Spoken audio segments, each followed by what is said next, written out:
Lex Reads. So we are actually going to be talking about some urban fiction slash romance, I believe. I went on Audible because I'm in a mood where I want to listen to some books. I like to listen to urban fiction slash romance like through audio. I do have some physical copies of those genres, but I notice when I just kind of want to get a quick read, I will go to that format. So I have 5 picks. Now all of these I have not read.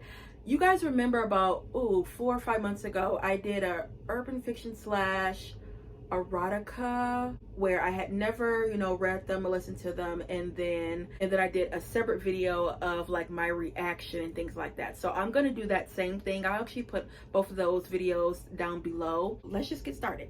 Okay, so I got my list here, and then I have my iPad because I want to tell you guys what the books are about.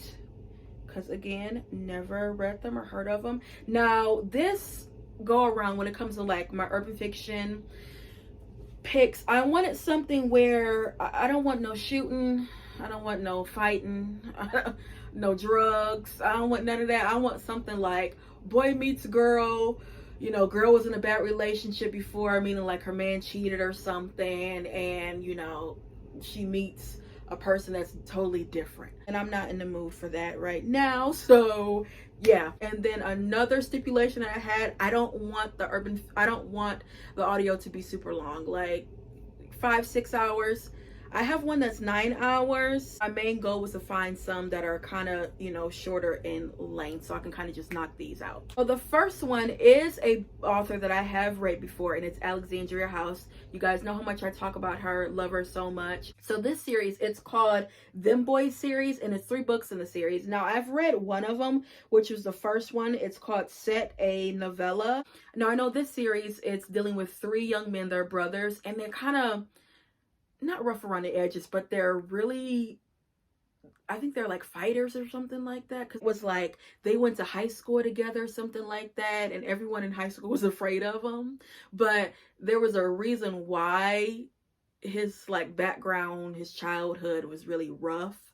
So he became like a professional fighter, and it was really good. Now this, they say romance, they say romantic. This series, it gives me erotica. It honestly did. And with her books and the narrating, they do sound effects, they be talking some stuff. So yeah. Now the 2 books I want to read in these series is the second book. So I've read the first book. So the second book is called Ja. And this said, neither of them were looking for the other, neither of them intended to fall in love, and now neither of them wants to let go. And then the third one is called, is it Shoe? It says Invincible, Broken, Seen, Love. That's literally the only summary. So yeah, it looks like with this, I'm gonna kind of go in blind. Next is Crushing on a Savage. And this says, can your first crush turn into your first love? After experiencing heartbreak from a person she thought was her first love, 22-year-old shy and awkward Elena directs her time and energy to her future rather than her relationship. But that all changes when her best friend Gia invites her to a party which is hosted by her older brother Christian, Elena's first crush, and she's never fully gotten over him.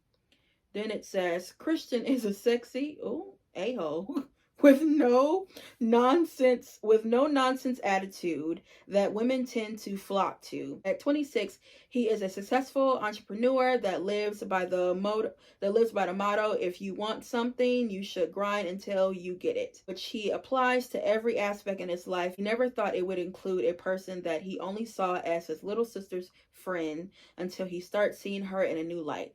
After that night, Christian pursues Elena with a vengeance. Will Elena continue to run from the possible thought of being hurt again, or will Christian be the one that makes her question everything she knows about what love truly means? That sounds really good, and this one's very short. This is only 2 hours and 28 minutes. Okay, next is On Chill with a Billionaire by Black Lavish. And it says, when Trish and her friends embark on a trip to Vegas, she never expects to run into her child's father, Chill Saint. That's his name? Chill was the richest man in any room and just as fine as he was wealthy.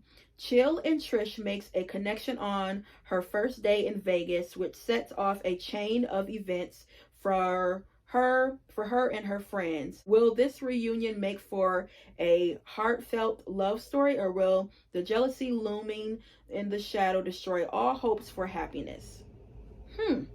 That sounds interesting. Okay, so wait. Okay, that's her baby daddy. Yeah, okay, child's father. Okay, when they say will this reunion make the heart, if that's her child's father, like what? Shouldn't she be seeing him often if they got a baby together? Unless he just like a deadbeat. I don't know. I think I might start with this one. Okay, next is Mad Cause She Ain't You, and that is by Yoshi. Now this one is 9 hours. Not too long, but again, like I told y'all earlier, I wanted something like, 3 to 5 hours, 3 to 6, but let's see what the synopsis is. Okay, it says Ebony, Phoenix, and Joy are 30-something with some serious man problems. Ebony thinks that she found love with Dre, her boyfriend of 3 years, until she discovers that their relationship is not what it once was. Ebony is not ready to be without a man in her life. Will her trust issues and broken heart make her go back to her promiscuous ways? Then Phoenix, attractive, single, and childless. She has a successful career and lives a very comfortable lifestyle. One would think that she's a great catch, but when her superficial diva-like ways threaten her chances to be with someone who truly loves her, is she willing to make a change? And then it says Joy is nothing but drama because her man Tate has a baby with his ex-girlfriend. Joy is determined to have Tate all to herself by any means necessary. Plot to get Trey, end up doing more harm than good in the relationship. That sounds really good. It does. Now I'm wondering, are they friends? Do they know each other, or is it like three separate short stories? I am interested in this, especially Joy's story, because her boyfriend has a baby with his ex-girlfriend and she want them all to herself. Which girl? That ain't gonna happen, not unless he a deadbeat daddy. Okay, and then the last book is Disrespectfully Yours, and this is by Ronisha Pittman, and it says, do you remember your first love? Megan will never forget hers because he held an important role in her life that should have prevented them from coming together as one. There was so many reasons for her and William not to be together, such as their 21-year age difference, just to name one. Oh, Lord. Tragedy took the lives of those who would stand in their way, and Megan was happy that it did at first. Was those same people, may they rest in peace, that taught her that deadly games that provide her the key to open Pandora's box at an early age would send her into William's arms. It was his constant cheating and physical abuse that would send her into the arms of many others. Oh, Lord.